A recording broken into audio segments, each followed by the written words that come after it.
Olá, sou o professor Isaías e trabalho com o componente filosofia e na aula de hoje nós vamos tratar do pensamento empírico. O pensamento empírico que é um dos grandes pensamentos da nossa filosofia moderna. É claro que o empirismo ele não vai começar de tudo na modernidade, ele vai ter a sua raiz lá na antiguidade, mas ele vai se configurar como uma corrente de pensamento filosófico, principalmente na modernidade. Então, agora nós temos o seguinte: empirismo. Empirismo. Então, o empirismo, ele é uma vertente da teoria moderna do conhecimento que defende que a origem do conhecimento e das ideias advém da experiência, pelos 5 sentidos: visão, audição, tato, paladar e olfato. Agora nós temos que ter cuidado com uma coisa. Já que nós temos aí os 5 sentidos, visão, audição, tato, paladar e olfato, é sempre bom lembrar que alguns filósofos defendem a teoria de que nós temos, na verdade, 9 sentidos. Só que nós temos 4 sentidos internos e 5 sentidos externos, que são esses 5 sentidos aos quais a gente fez referência ainda há pouco. Então, um sentido interno é justamente o instinto. Então, o instinto, praticamente, ele não depende de nenhum desses 5 sentidos externos. Então, comer quando está com fome, beber quando está com sede, fazer relação sexual quando quer procriar, isso é decorrente do instinto. Então, não depende de nenhum desses 5 sentidos que nós vamos tratar deles no pensamento empírico. Agora, nós temos um outro sentido que é justamente o sentido comum. Então, a ideia de querer viver, de querer conviver em sociedade, os animais também fazem isso, então precisa conviver. Isso aqui também não faz parte de nenhum desses sentidos que nós chamamos externos, que são esses 5 sentidos. O outro é a memória. A memória, ela é um outro sentido que um peixe ornamental, por exemplo, ele tem uma memória de apenas 3 segundos. O ser humano tem a memória para a vida toda, um elefante tem a memória para a vida toda, mas esse sentido também não está incluído em nenhum daqueles outros 5. E por último, nós temos a fantasia. E a fantasia, essa capacidade de pensar o passado e planejar o futuro, só o homem tem. Então, se for verdade que nós temos 9 sentidos, nós temos 8 em comum com os outros animais. Agora, voltando ainda para esses nossos sentidos externos, por exemplo, o olfato de um cão é 44 vezes melhor do que o olfato humano. Então, embora nós tenhamos o olfato em comum com o cão, por exemplo, nós não temos, ele não é com o mesmo grau. Então, o cão ele tem um olfato muito mais aguçado do que o nosso. Agora, a grande verdade é que para a filosofia empírica, o que vai valer de verdade são esses 5 sentidos que nós chamamos de sentidos externos.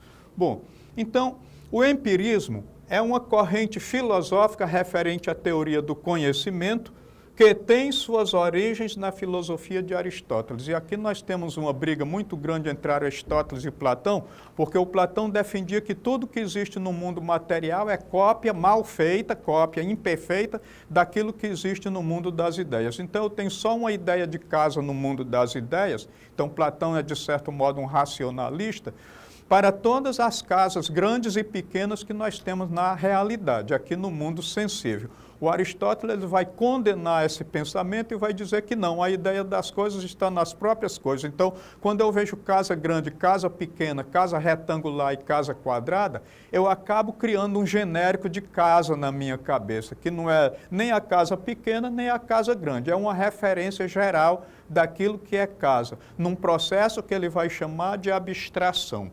Agora, esse termo empirismo, ele advém da palavra grega empiria, que significa experiência, que significa justamente experimentar. E, no caso, experimentar pelos 5 sentidos aos quais se refere o conhecimento empírico. Agora, na modernidade, quando a possibilidade do conhecimento tornou-se central para a produção filosófica, a corrente empirista foi impulsionada por filósofos como Francis Bacon, Thomas Hobbes, John Locke e David Hume. Então, esses 4 são os principais filósofos empiristas. Agora, no empirismo, o único tipo de experiência válida como fonte segura para a obtenção de informações sobre o mundo, sobre todas as coisas, é a experiência sensorial. Por isso, nós temos aí a imagem que representa os nossos 5 sentidos, que são visão, audição, tato, paladar e olfato. É claro que esses 5 sentidos são aqueles sentidos que levam o homem a encontrar a verdadeira ciência, porque é pela observação que ele vai chegar ao verdadeiro conhecimento. Não é pela imaginação e nem pelo fato de já ter nascido com algum tipo de conhecimento.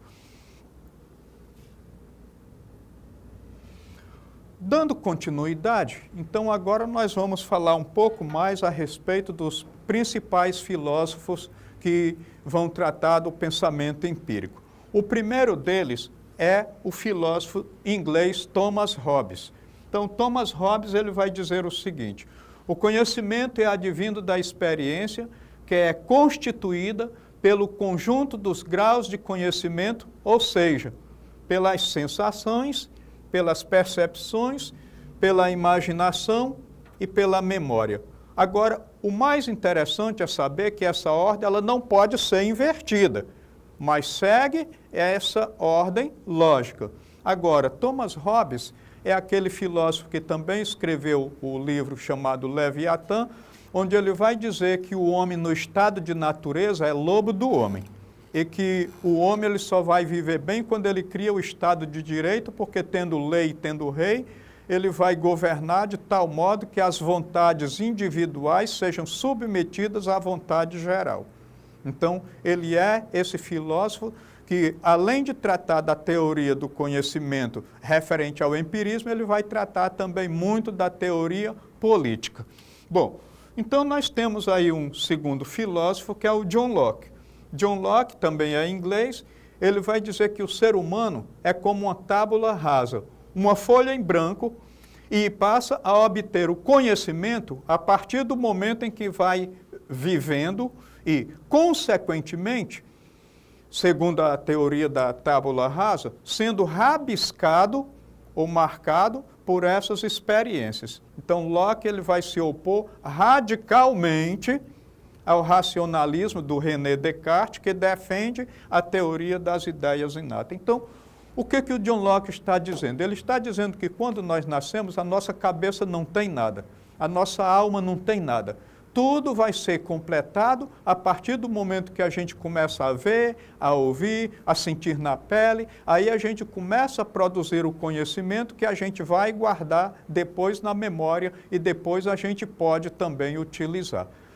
É desse modo que ele vai negar aquela teoria de que o homem já nasceu com algum tipo de conhecimento. Ele vai ser radicalmente contra esse pensamento que é o pensamento racionalista. Agora, nós temos ainda outro pensador, que também é muito importante dentro dessa corrente filosófica, que é o Francis Bacon. Então ele vai dizer que o método filosófico e científico deve partir do método indutivo.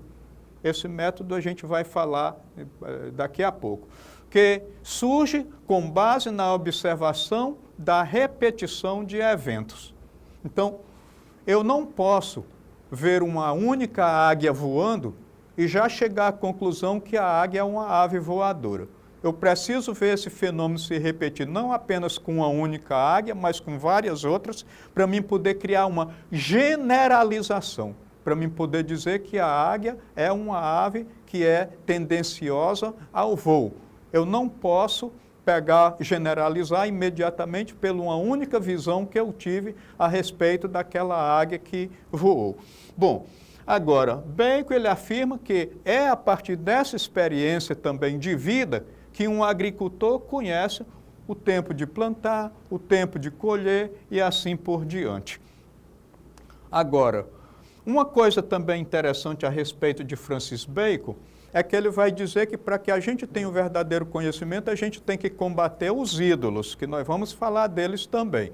Então, são, na verdade, 4 ídolos que impedem o verdadeiro acesso do homem ao conhecimento. E nós temos aí um quarto filósofo, que é o David Hume. David Hume, ele vai dizer que o conhecimento empírico é fruto do conjunto de experiências práticas que adquirimos com as vivências e estas são uma espécie de baliza para determinar o modo como o ser humano entende o mundo e o que sabe a respeito desse mundo. Hume sabia que a experiência é algo individual, o que leva o filósofo a afirmar que o conhecimento pode ser prejudicado pelo hábito. Então, nós podemos ver todo mundo a mesma coisa. Agora, eu posso pensar a respeito dessa coisa, algo diferente daquilo que você está pensando, daquilo que você pode pensar. Por isso, ele vai dizer que nós temos que ter cuidado com os hábitos. Não é porque eu vejo o sol nascer todos os dias e se pôr, que eu vá começar a achar que aquilo vai se repetir sempre. Pode ser que num dado momento isso não aconteça. Agora, é claro que nós somos orientados pelos hábitos, mas nós não devemos confiar no hábito, porque a gente é acostumado a ver, a cada ano tem inverno, verão, outono, primavera, numa data mais ou menos precisa. Acontecem as estações do ano dentro de uma data mais ou menos precisa. Mas esse modo pode ser invertido a qualquer momento, pela própria natureza. Então a gente precisa ter muito cuidado com os hábitos, para que a gente não possa acreditar numa coisa inverídica como sendo conhecimento verdadeiro. E principalmente quando se trata de ciência. Bom, então agora nós temos ainda o seguinte. O método. Qual é o método do empirismo? O método do empirismo é o método indutivo. É o método adotado pelo pensamento empírico, parte da abordagem responsável por fazer generalização. Isto é, parte-se de algo particular para uma questão mais ampla, ou seja, um aspecto geral. Então, ainda há pouco eu citei o exemplo da águia. Então, não é por eu ter visto uma águia voando que eu vou acreditar que todas as águias vão voar. Então, eu preciso ver esse fenômeno se repetindo para poder criar uma generalização. Agora, o método indutivo é muito utilizado nas ciências e parte de premissas verdadeiras para chegar a conclusões que podem ou não ser verdadeiras. Então, eu posso ver 2 vezes ou 3 vezes galinhas com 4 patas. Só que eu não posso chegar a essa conclusão olhando uma vez ou olhando 2 vezes, porque pode ser que a amostra muito maior vá dizer o contrário. Então eu não posso criar conhecimento precipitado por uma curta amostragem de uma coisa que eu vi. Bom, então o método indutivo visa produzir um conhecimento novo sobre um objeto de pesquisa, ao contrário do método dedutivo, que visa apenas reafirmar um conhecimento já existente. Então, enquanto que o pensamento racionalista ele só reafirma um conhecimento que já se tem, o método, o empirismo, ele vai justamente utilizar o método, que é esse método indutivo, para produzir um conhecimento que seja novo. Agora, dando aqui uma continuidade, nós vamos falar finalmente dos ídolos de Bacon. Então, o primeiro ídolo é o ídolo da tribo, são as falsas noções decorrentes das limitações da natureza humana. Então, eu nasci dentro de uma cultura e quero, por exemplo, impor o meu modo de vestir a todas as outras culturas. É um erro, porque pode ser que tenha um modo de vestir que seja até mais decente do que o meu próprio modo de vestir. Então, o segundo ídolo, o segundo tipo de ídolos, são os ídolos da caverna, idêntico àquele mito da caverna de Platão, onde a gente toma as sombras como sendo a realidade. Então a gente acaba individualmente vendo as coisas e achando que aquele conhecimento que a gente obteve pessoalmente é a única verdade. Nós não podemos ser o dono da verdade. Bom, agora, nós temos o ídolo do mercado, que nos exames por aí também pode ser chamado de ídolo do fórum ou ídolo da praça, são as falsas noções decorrentes do mau uso da linguagem. Às vezes a gente entra numa contenda, numa discussão que acaba gerando polêmica e mal entendido. E finalmente nós temos o ídolo do teatro, que é o ídolo da autoridade falando, e a gente aceita uma coisa só porque é o argumento da autoridade, ao invés de aceitar a autoridade do argumento. Convido vocês a visitarem a nossa plataforma para que a gente possa aprofundar os conhecimentos em filosofia e também sobre o empirismo. Muito obrigado e até o próximo encontro.